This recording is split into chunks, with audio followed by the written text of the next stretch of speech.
답답한 정치 뉴스 심쿵하게 파헤쳐드립니다. 한시적 정치 예능 불타는 감자.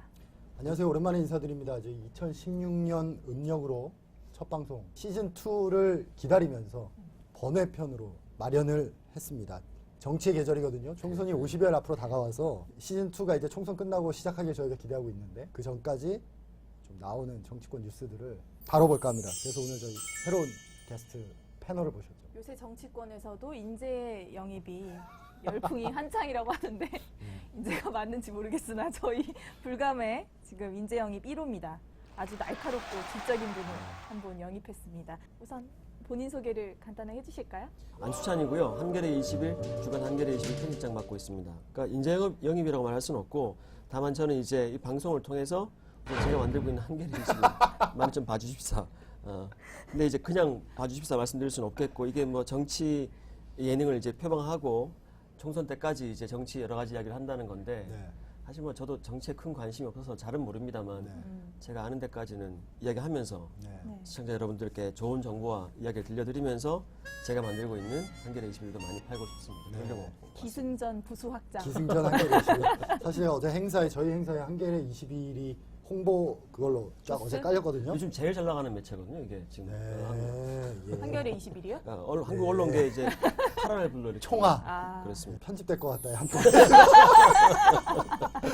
자, 오늘 박근혜 대통령 국회 연설 있었죠. 네, 저희가 이거 시작하는 줄 알고 네. 좀 전날 해주셨으면 공부라도 하고 왔을 텐데. 그러니까요. 불과 네. 몇 시간 전에 네. 좀 보셨습니까? 제가 일하면서 귀로만 살짝 들었는데 네. 그냥 제 느낌은 기승전 테러 방지법 아닌가요? 그러니까 북한 문제를 핑계로 앞에 섰지만 결국 그죠. 결론은 그죠. 다 지금 현안 법 통과시켜달라 뭐 이렇게 모아진 것 같아요. 저는 그 개인적으로 어떤 인연이 있었냐면 제가 정치부 한겨레신문 정치부 2002, 2004년 담당을 했었는데 그 당시에 한나라당 담당을 하면서 한나라당 이회창 총재가 전횡을 일삼는 다음에 혼자 탈당해서 1인 정당을 만든 정치인이 계셨어요. 정말 옛날 기자시군요. 예.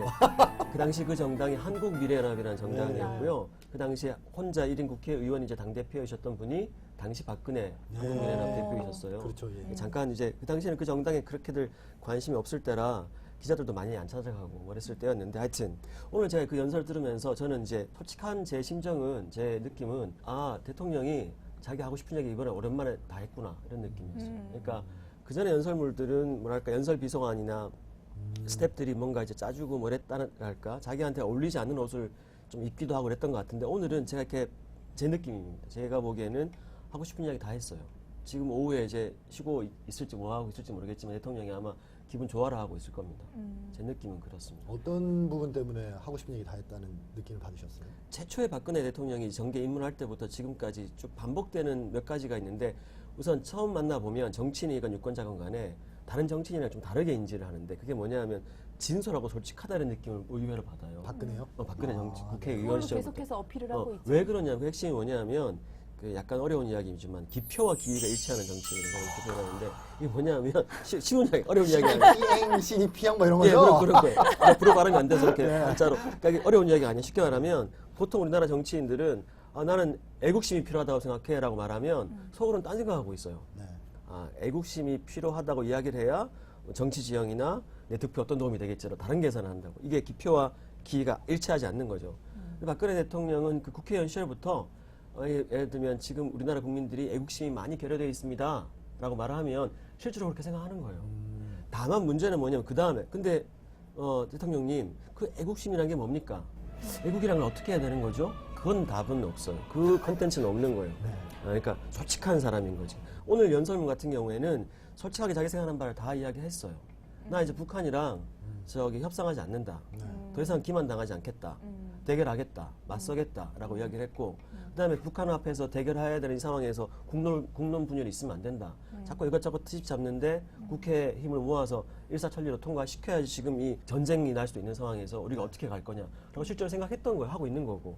그 표현들을 대부분 그 문장에 담았으니까 뭐 저는 제가 봤을 때는 임기 시작된 뒤로 오늘 연설은 역사적인 연설이라기보다 그 대통령 개인한테는 의미심장한 연설이었을 거라고 저 혼자 추정합니다. 그 말씀이 사실이라면은 지금 굉장히 심각한 상황이 벌어지는 거네요. 굉장한 대북 강경 얘기를 많이 하셨잖아요. 이제 북한과 대화는 없고 이제 강력한 대북 정책을 펴겠다. 저는 약간 약간 취지로. 이런 느낌 받았거든요. 벌써 쫄았니? 이게 시작이야라는 그렇죠. 느낌이었거든요. 오늘, 북한이. 오늘 아, 중요한 북한이 문장 아니라 박 어, 대통령이. 그게 개성공단 관련된 언급하면서 네. 이건 시작일 뿐입니다라고 네. 이야기를 했어요. 그러니까 개성공단 전면 중단은 앞으로 우리가 국제사회와 함께 취해 나갈 재반 조치의 시작에 불과합니다. 뭐 어떤 프로그램들이 준비되어 있는지 모르겠지만 스스로도 알고 있는 거예요. 그러니까 이른바 이제 진보개혁 진영에서 잘못 생각하고 있는 것 중에 하나가 뭐냐면 박 대통령 이제 컨텐츠가 없다는 이야기는 그 언어에 대한 철학이나 정치한 그 컨텐츠까지는 없다고 이야기할 수는 있겠지만 어떤 정치 행위를 할 때는 이분은 굉장히 그 정치 행위의 A와 B와 C 1단계와 2단계, 3단계에 대해서는 기민하게 판단하는 분이라는 건 우리가 인정해야 될 바가 있고 개성공단의 전조에 불과하다라는 건 스스로도 다른 생각들이 더 있는 거겠죠. 뭐가 더 있을까요? 뭐가 더 있을지는 저희는 그렇죠. 얘기할 수 없는 거고요. 그건 저기 더 정치 보시면 될 것 같습니다.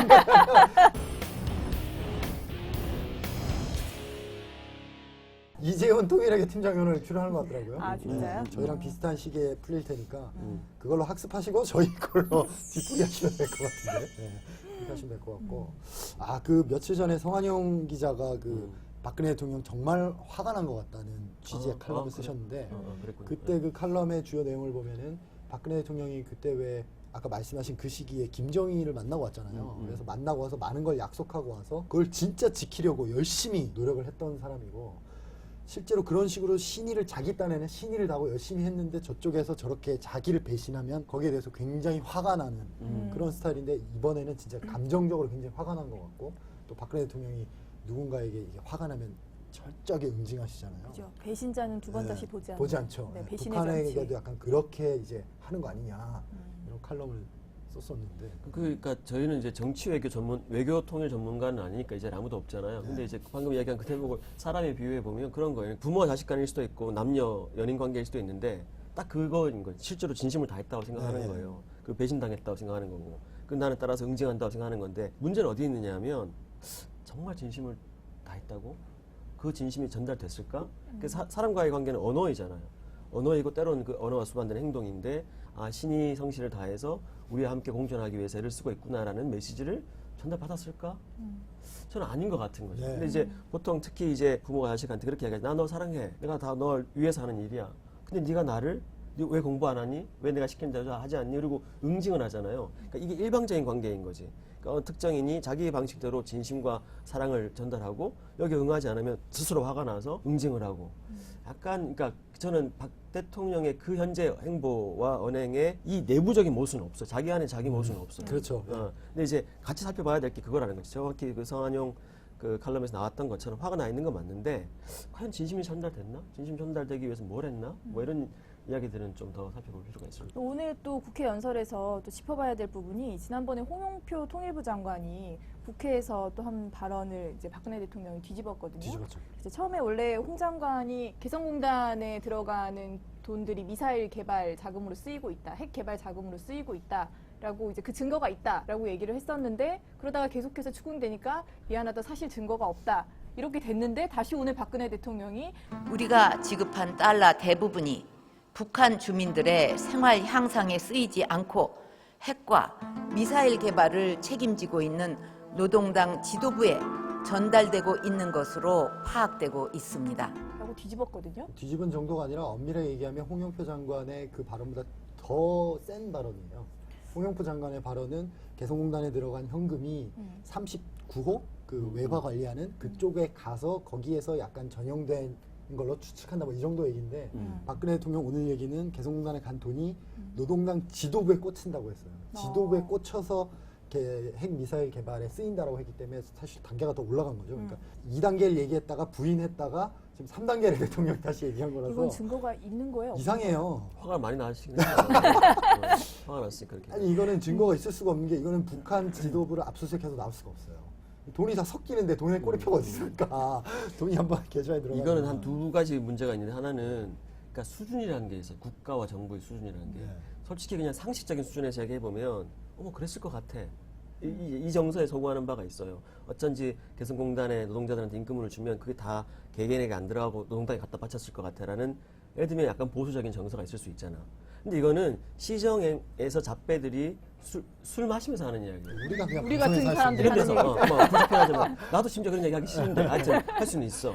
근데 그게 국가의 수반이 혹은 그 담당 책임자가 이건 대국민 성명으로서 뿐만 아니라 대내외적인, 게다가 지금 굉장히 세계 정세 차원에서도 굉장히 중요한 문제인데 발표하는 그 시그널과 이야기 담화 수준이라는 게 말 그대로 시정 잡배들의 그 추정 수준에서 바로 이야기를 한다는 게 이게 일단 정부 수준을 이야기해 주는 거예요. 심지어는 우리 모두 그렇게 믿고 있거나 그런 루머 내지는 그런 소문이 그렇다더라 카더라 통신에 돈다 할지라도 정치인이라면 그것이 일정한 방식으로 외교이건 내책이건 정책 수준까지 이어붙일 수 있도록 더 쿨다운 시키고 합리화시키고 냉정화한 다음 이야기를 해야 되는 거죠.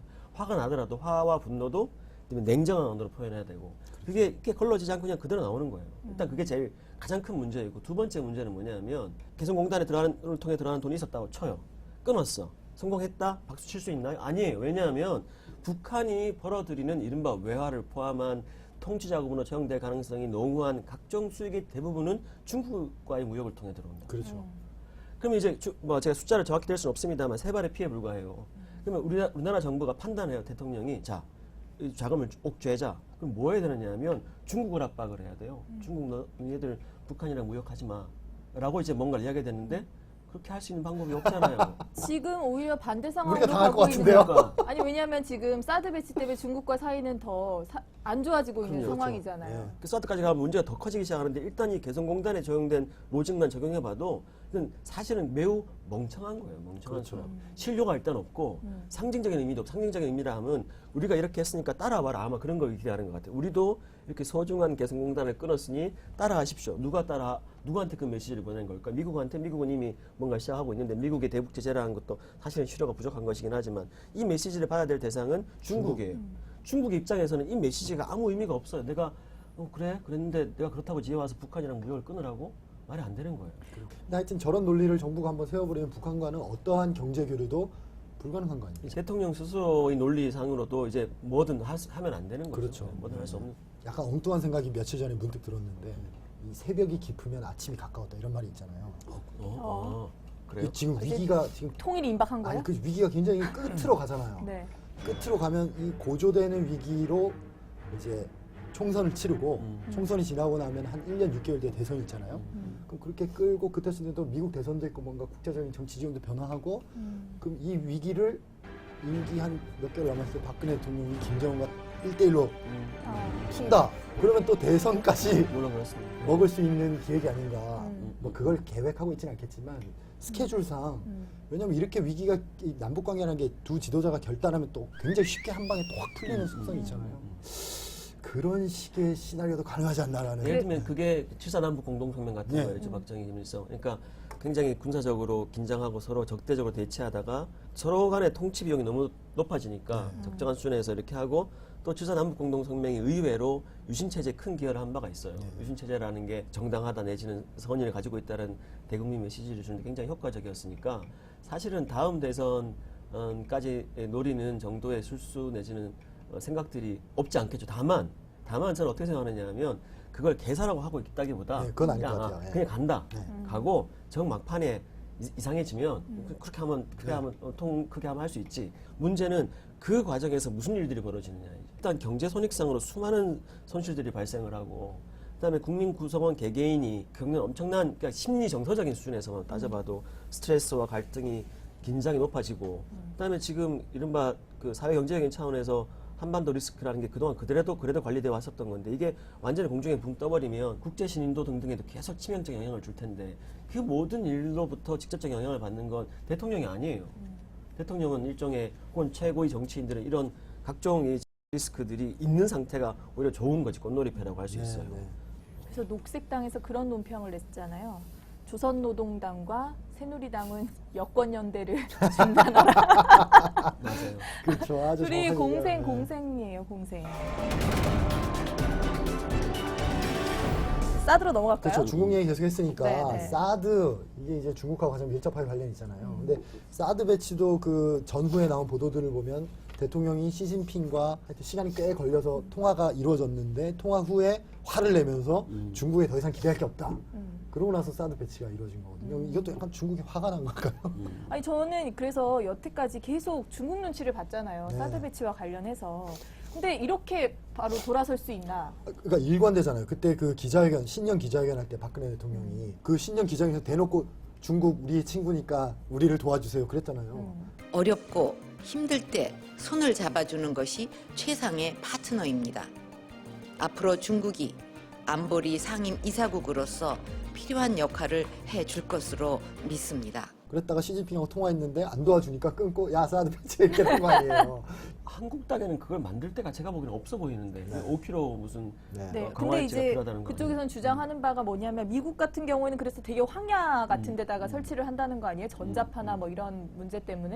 근데 우리나라 지금 국방부 장관이 말하기로는 전자파 이게 무슨 부채꼴 모양으로 되기 때문에 주민들한테는 별로 피해가 없고 그리고 뭐 100m 정도만 그 전자파가 이렇게 발생한다. 그 100m 안에만 있지 않으면 문제가 없다라고 주장을 하고 있어요. 그건 이것도 아니- 논란거리예요. 그건 그래서. 어쨌든 지금 중국이 제일 짜증내하는 게 이 사드용 레이더잖아요. 이 레이더가 엄청난 전자파를 아니, 그러니까요. 내고, 예. 엄청난 전자파를 내고 중국 본토를 샅샅이 본다는 거 아닙니까? 음. 제가 이 공군에서 레이더병이었거든요. 그래요. 아. 잘 아시겠네요. 네. 전문가네요. 어떻게 되는 거예요? 그래서 뭐 아예 우리나라 이거 얘기해도 되나? 우리나라 기존 레이더로는 중국이 안 보여요. 아. 이 사드는 지금 중국 본토까지 다 보인다는 거 아니에요. 그러니까 이 성능이나 어떤 전자적 성능 같은 게 뭐 엄청나게 센 거죠. 대구에 놔도 중국이 다 보인다는 거니까. 아니 그래서 지금 보니까 뭐 신인균 자주국방 네트워크 대표가 뭐 발표한 자료를 보면 레이더로부터 100m 안에는 누구도 들어가서는 안 되는 완전 통제구역. 네.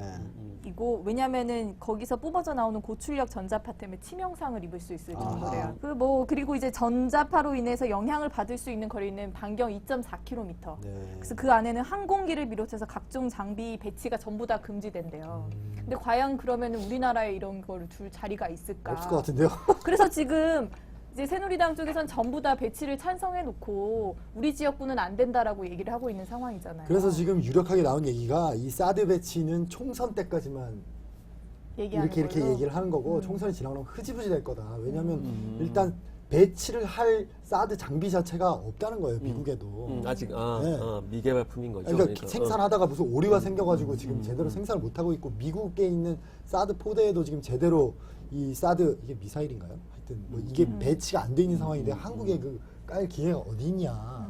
그리고 이런 여러 가지 지역적 이해관계들이 있기 때문에 그냥 총선용으로 이렇게 하는 거고 중국에서도 저거는 한국에서 그냥 총선용으로 떠드는 거지 실제로 설치는 못한다 이렇게 본다는 게 중국 통들이 하는 얘기로 제가 알고 있습니다. 근데 분명한 건 이제 이 사드가 가지고 있는 함의는 그러니까 우리 예전에 미소 간 군비 경쟁 뭐 이런 이야기 들었잖아요. 그 미중 간 군비 경쟁은 이 본격화된다라는 거. 근데 군비 경쟁 한번 촉발되면 일단 계속 가요. 이게 누가 잘했는지 못했는지, 누가 닭이 먼저인지 계란이 먼저인지는 군비 경쟁 차원에서 아무 의미가 없는 얘기. 일단 뭐 하나 방어 무기를 도입하면 거기를 대응하는 또 공격 무기를 도입하고 계속 상승작용을 일으키는 거거든요. 그 얘기 잠깐 하고 자고 최근에 사드 얘기했어 보니까 핵무장 얘기도 나왔잖아요. 그것도 한번 핵무장로는 크게 두 가지로 나눌 수 있습니다.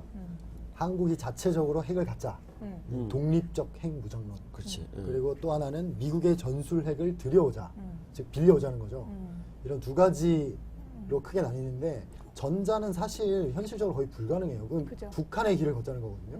그렇게 되면 뭐 일단 NPT 탈퇴해야죠. 외교적, 경제적 금수 조치 들어오죠. 나라 망하는 거고 외교적 수사로 봐야 되는 거고 결국 현실적으로 그나마 가능한 거는 91년에 철수한 한반도 비핵화 선언하면서 철수한 미국의 전술 핵을 다시 들여오는 그런 방안이 그나마 현실성이 있으나 그건 역시 미국 정부도 반대 입장이고요. 왜냐하면 그걸 들여오는 순간 중국, 지금 사드만 해도 중국이 이렇게 나오는데 전술핵을 한국에 배치한다는 거는 이 동아시아의 엄청난 군비 경쟁을 촉발하게 되고 그렇기 때문에 저 원유철 원내대표나 이런 분들이 말씀하시는 게 너무 무책임한 얘기인 것 같고요.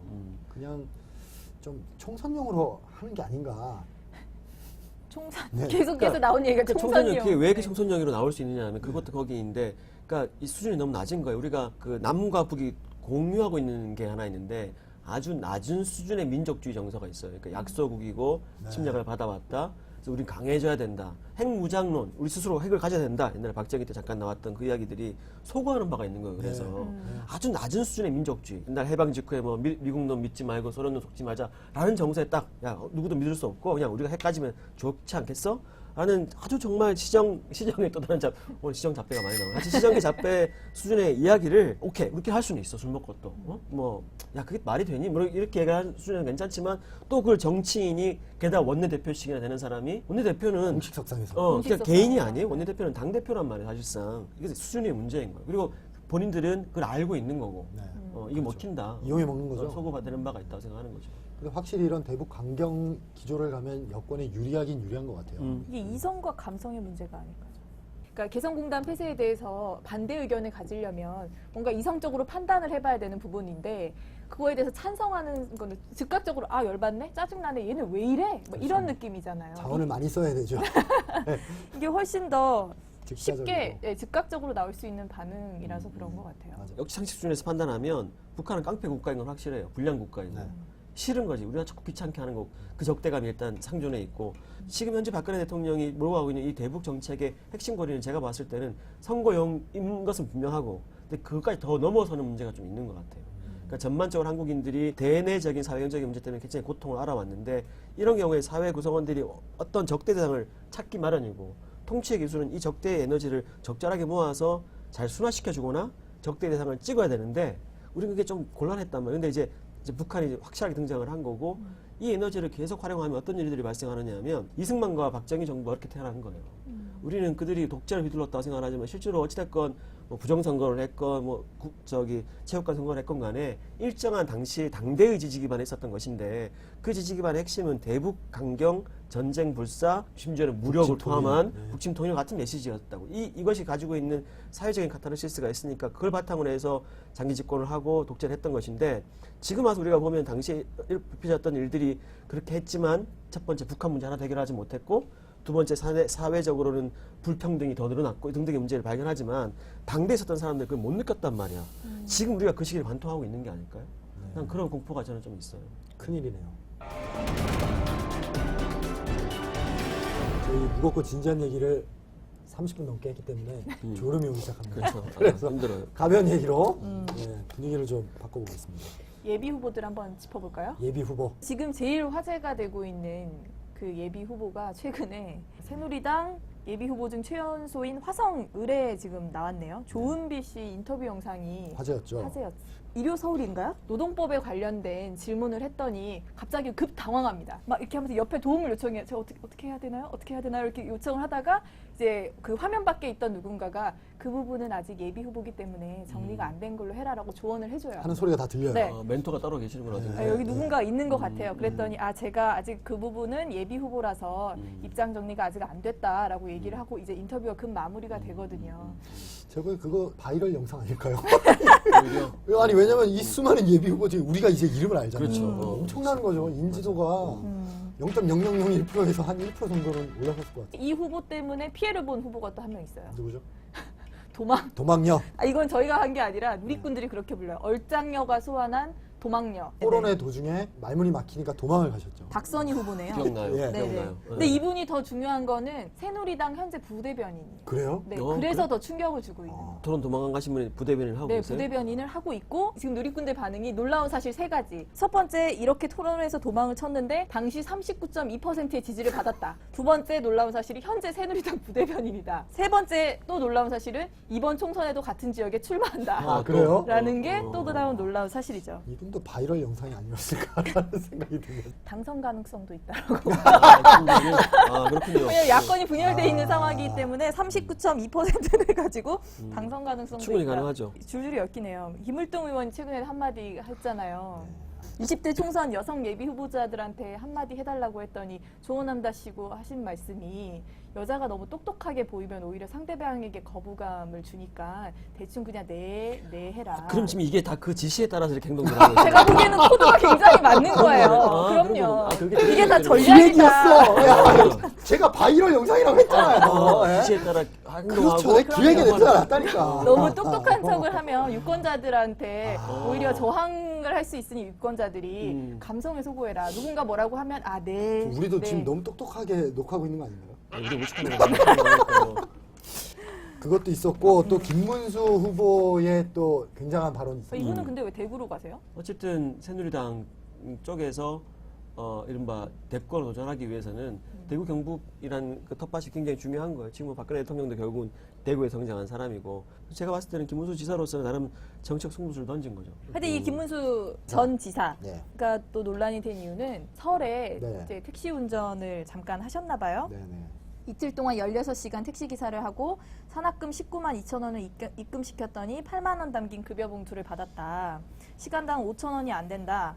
최저임금도 안 된다라고 얘기를 하면서 대구에 택시 기사가 너무 많으니 택시 기사를 인원을 줄여야 된다라는 트위터를 날린 거예요. 정말 논리 체계가 정말 그랬더니 독특하시네요. 사람들의 반응은 왜 이 산업금의 문제를 보지 못하고 택시 기사가 너무 많다라고. 제 생각에는 제 개인 추정인데 이 이야기가요. 택시 수출해야 된다는 이야기가 택시 기사한테 들은 이야기일 가능성이 있어요. 아. 택시 기사를 오래 한 기존 택시 기사도 종류가 있는데 오래 한 사람들이 있고 최근에 이제 경기 뭐 이것 때문에 이제 막 유입된. 일단 경우가 있는데 오래 한 사람들 입장에서 옛날에 내가 택시 기사를 해봤을 때는 이렇게까지는 아니었거든. 근데 요새 막 실직자들 나와서 막 너도 나도 막 택시 기사 들어오니까 막 와 밤에 나가도 손님이 안 잡혀라고 하는 이야기를 들었을 가능성이 높아요.